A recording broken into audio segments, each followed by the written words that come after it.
Happy Thursday, everybody. Looking at the urban worm bag, and I'm actually going to do a harvest today. The meat is gone, the food is gone. There's some eggshells on top, and there's a whole bunch of clementines. I had 2 bags of clementines that really went south. Just to take a look at the top of the bag, as always, there's a ton of worms. There's a worm ball in every handful, so there's never a shortage of worm balls in here. An interesting thing yesterday as I was going through here, I found 2 of the Lumbricus rubellus, the newer worms I found in my yard that were identified as Lumbricus rubellus. I found a pair of those mating, so apparently they do work as compost worms, and there's going to be more. So yeah, there's like, I think 24 or 30 clementines in here. And of course you can see there's worms under each one because they're loving it. And it's the only food in here. But I don't want to add any more food until I do a good harvest of this bag because it really needs it. It's getting full and I need the castings. So I don't know how far down the worms are and how much material I'm going to get out of it, but we will see. I'm going to put the phone, wow, these were put in yesterday. They've eaten like half of them. I'm going to put the phone on a tripod or on some sort of stand so that you can see what happens, and hopefully it goes well and that we don't have a giant collapse with the entire bag coming out. As always, this bin has a really high concentration of worms no matter where you go. I mean, just look at this. All I did was stir. I just stirred the edges. If I stir the edges some more, you'll see the same, because they love being around the edges. And I tucked some of the clementines in. Look, this guy's right in there. It's like, I'm just going to drink the juice from the middle. Yeah, I didn't cut them up. I didn't freeze them or anything. I did stick my finger into each one to split it, but they weren't pre-frozen or anything. They're soft enough fruit where that's not necessary. And I have noticed that the African night crawlers have become the dominant worm in this bin, which is fine. I honestly don't care what the dominant worm is, as long as they're making lots of nice castings. That's good enough for me. So we have every shape and size. As always, you're not going to see any bugs flying or crawling because this bin has been pretty much problem-free for as long as I've had it, fortunately. And yep, there's a lot of small African night crawlers, and there's very, very few blue worms in here. There was a lot at one point, and now I rarely see one. So I think the African night crawlers have kind of, I don't know, taken over, and the blue worms kind of just dwindled away. There may be a few, but there certainly aren't very many. So let me, yep, there's a baby blue worm. I can see by the way it's moving. What did I just do with it? Now, if I had good eyeballs. Yep, there was one baby blue. A baby blue. Sounds like it could be a song. Let's see. If my vision were better, I would have managed to capture that little guy. Wouldn't have mattered. Okay, so I'm going to turn off this video and get the phone set up on something, get a container to collect some castings from, and see what happens. I'll be back in a minute. All right, I could not find a good container. All my bus bins and all my little tubs are used with either worms or babies or castings. So what I did is I took the cover off my Worm Factory 360, put it on the bottom, the bottom of a tray. So even though the bottom of this tray has holes in it, the bottom of the actual Worm Factory 360 will catch everything from going through. So let's open this thing up and see if we can get...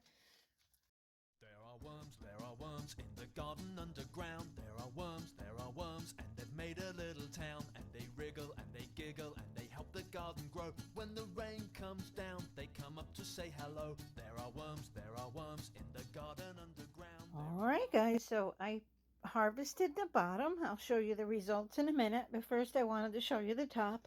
The only thing I've done, excuse me, since harvesting is kind of push the material into the huge gap that was in the center and added some water. And I also reburied the clementines. You can kind of see them peeking up here. So that's all that's in here. The bin was very dry, which is fine. It's better to be too dry than too wet.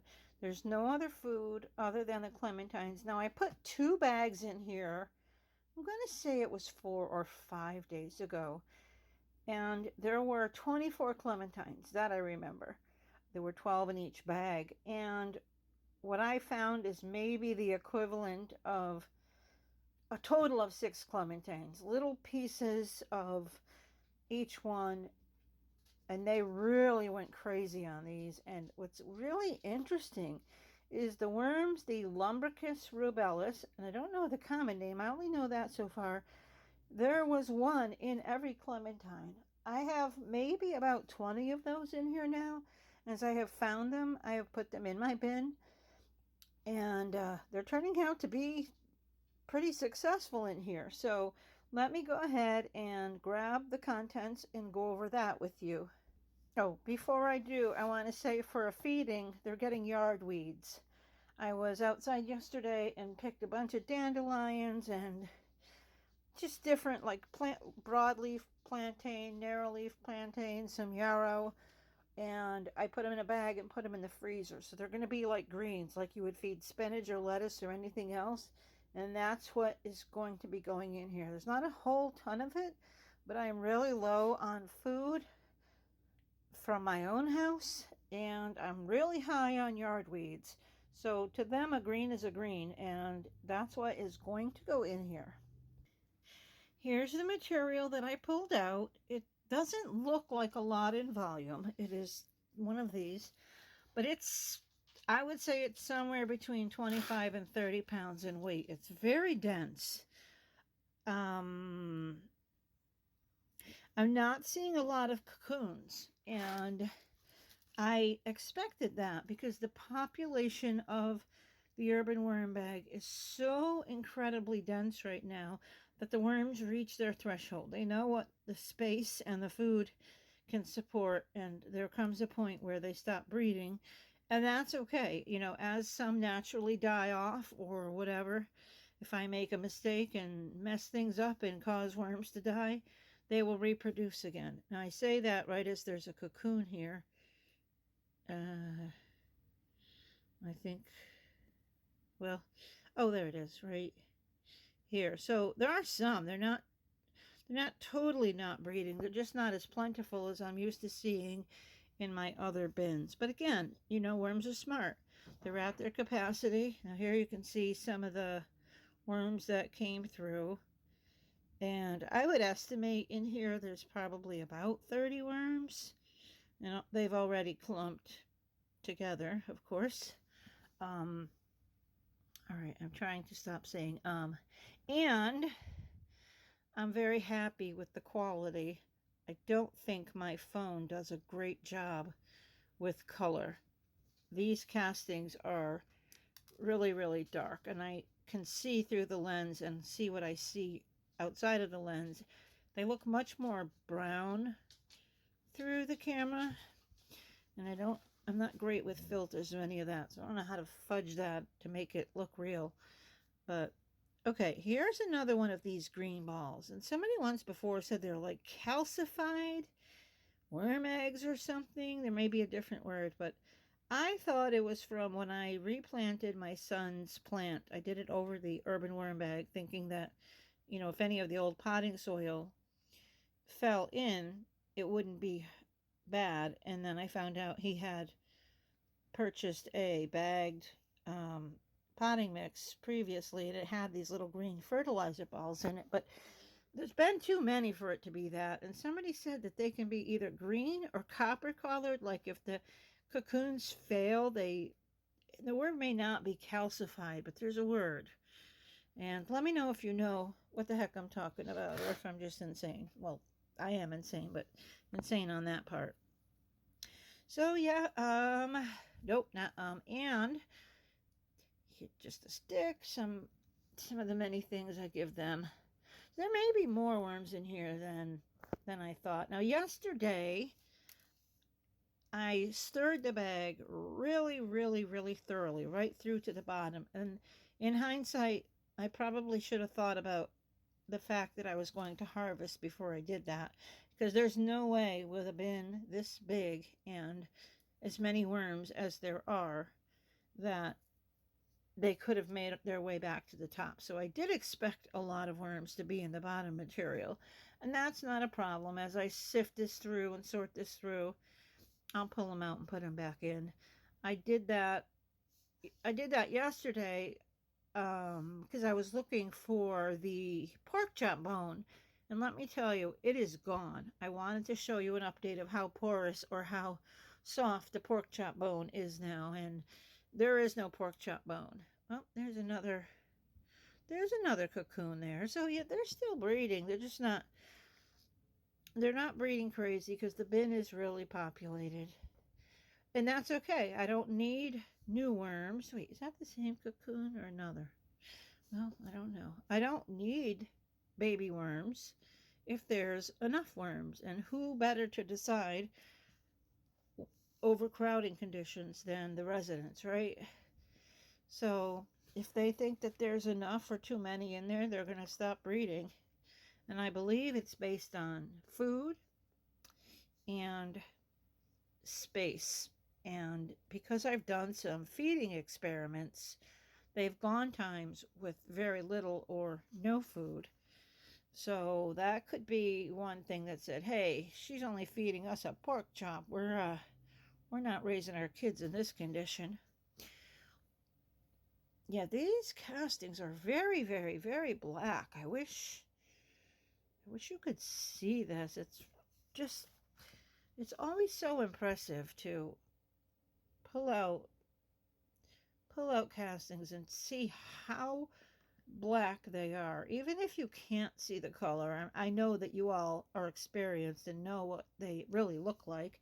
You think about it. What do we put in? Kitchen scraps, spoiled produce, spoiled veggies, in this bin meat, um, yard trimmings, plant cuttings, whatever, and this is what we get. And I just find it never grows old. I always find it like just almost hard to believe, like how they eat it.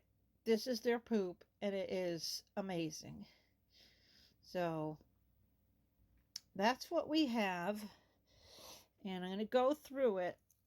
And in honor of Patrick at Vermicompost, Learn by Doing, I'm going to count how many worms are in here, or at least until I lose my mind. I'm going to let you know what I get at and then just sift through the rest to show you. But I'm curious because I did stir it up yesterday looking for that bone. So there was probably several thousand worms that got from the top tussled right down to the very bottom, and they had to make their way back overnight. And they obviously did, as you saw from the beginning of the video when I showed the clementines and scooping around the sides. Yeah, a lot of them clearly did, but not all of them did. They don't all move that fast, and some of them may have been perfectly content just chilling out down at the bottom where it was a little bit more moist. So, all right, well, I don't need to go through this on camera anymore. I'm gonna take my time and go through this and pick out worms, and I will let you know what I find. And I did confirm my suspicion that the African night crawlers have become the dominant strain in here. And it's a little sad. I know that sounds very strange to hear. Oh, that's sad. But I had so many red wigglers, you know, the Icenia Andre, the wild wigglers, and they're just such interesting critters. And while they're still in here, there's just so many African night crawlers. I didn't add that many, and I honestly didn't expect them to do as well as they did. Here's one of my little original reds.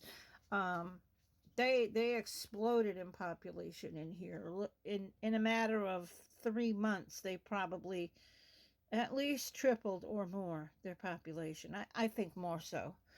So I learned from that. I mean, it's okay. They can stay in there, and if you know, if need be, I'll go through occasionally and pull a couple dozen out so the numbers don't take over, because I wanted this to be a very diverse bin. I wanted it to have, you know, a good amount of all the worms I have, except the blue worms. There are some blue worms in here, but not many, and I decided to keep those out because I have a potential offer to become a drop shipper for blue worms, and not so near in the future. So I need all of my blue worms to be in the breeder bins so I can maximize my numbers. Not sure that's going to come to fruition yet, but it's in the talking right now, and I hope, you know, I hope this works out. But in planning for it to be successful, I need my blues being busy in their little comfy cozy love shacks. So that's it, folks. I'll give you an update. Have an awesome day. Please give a thumbs up if you like this video, and subscribe to my channel if you want to see more of the same or of different, because I do some crazy things, that's for sure. I'm putting up some gardening videos now, so there's not going to be as frequent worm videos because I'm spending a lot more time outside, although today is pretty nasty outside. So I'll and share this channel with anybody you think might be interested in the content. Leave a comment if you have one, and I hope to see you soon. I've been sorting through the castings. This is a kitty litter pail, standard issue 40. It holds 40 gallons of cat litter. This so far, I would say it's between 25 and 30 pounds. I still have some in there because I'm sifting through it. And I have some in here with an escapee heading out the top. For worms that I picked out, I put some casting on the side, at the bottom, so they wouldn't dry out. And the bin itself, let me show you. Since I harvested it, it has, my lamp will come on? No, use flash, fine. It has really dropped. Even since I last showed you, it has really dropped. So since the entire contents of this bin are complete, there is nothing other than the clementines that you can see. And I did bury the weeds from the yard back over in this side, as I mentioned I was going to. Since this bin is completely done and there is nothing left but what I put in today, nothing, and my goal is now to keep it on the wet side so it compacts, and I want to harvest it once every single week until I get it at least 75% harvested, because there is no value to the worms for these many castings being in there, other than they can eat them again if they want to. But other than that, it's just bedding to them, and I would rather them be working on making me new bedding. And since all the large pieces are gone and all the food is gone and all the sticks and chunks and clumps are gone, this should compact down pretty quickly. And that's why I'm going to keep it very, well, not very wet, but on the wet side. I've been covering them with this at night because where I move them, right next to this window in the morning, it's where the sun comes in really hard and strong. And since I don't zip this up, I put just this to keep the sun off them, and it does a pretty good job of keeping the light out. So that's my plan. I'm going to harvest it once a week until I get it almost empty. I'm not going to empty it, but at least half empty. So that's what you're going to see next, will be another harvest, unless I do some weird experiment between now and then.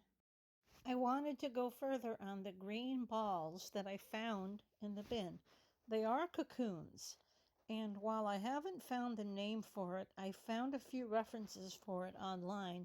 What happens is if cocoons are laid and then they endure extreme conditions while the worms are forming inside, the worms die and they basically rot, and it causes the eggs inside and the cocoon outside to get green, like a rotten anything would be, I guess.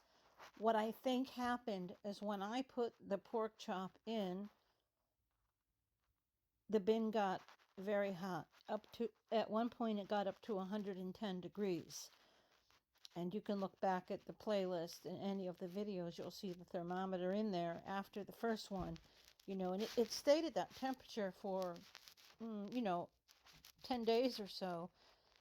I believe what happened is there were a large number of cocoons already laid, ready to hatch, and that extreme temperature in the center of the bin more or less cooked the eggs. It killed the babies in it and spoiled the eggs, and they turned green. That's the only thing that makes sense to me, and especially when I saw how they were concentrated in clumps, they more or less came from the center of the bin, which is right where the pork chop was, which is right where the high heat was. So going forward, I guess going forward, if I do another meat experiment, which I plan to, I'll just have to anticipate that, because I can't control where the worms lay their eggs, and it is going to heat up with experiments like that. So that also explains why I didn't find as many cocoons as I'm used to seeing. I thought the bin had just maxed out its population. Then I did find quite a bit, and I didn't see as many in the middle, and I saw all the little green balls in the middle, and there was no way from the maybe 1 or 2 cups of potting soil from my son's plant that there were that many fertilizer balls. I think there was maybe a dozen in total, and I've been finding them ever since I put the pork chop in. And that was the aha moment. I started thinking back, like, I repotted his plant last Halloween, but yet I hadn't found these green balls until recently. And then I had the aha moment. So I had scrambled worm eggs, or decaying worm eggs, or dead worm eggs. And that makes perfect sense. So the worms are breeding. I just cooked their eggs, and they're going to continue to breed. There were a lot of African nightcrawler cocoons in there, which, if you know, they look quite different than regular worm cocoons, and because they have etched striation marks in the side, the castings stick right to them, and you don't even see them because the casting kind of just clings to them. They just look like another piece of casting, but they were numerous as well. So that explains the green eggs minus ham.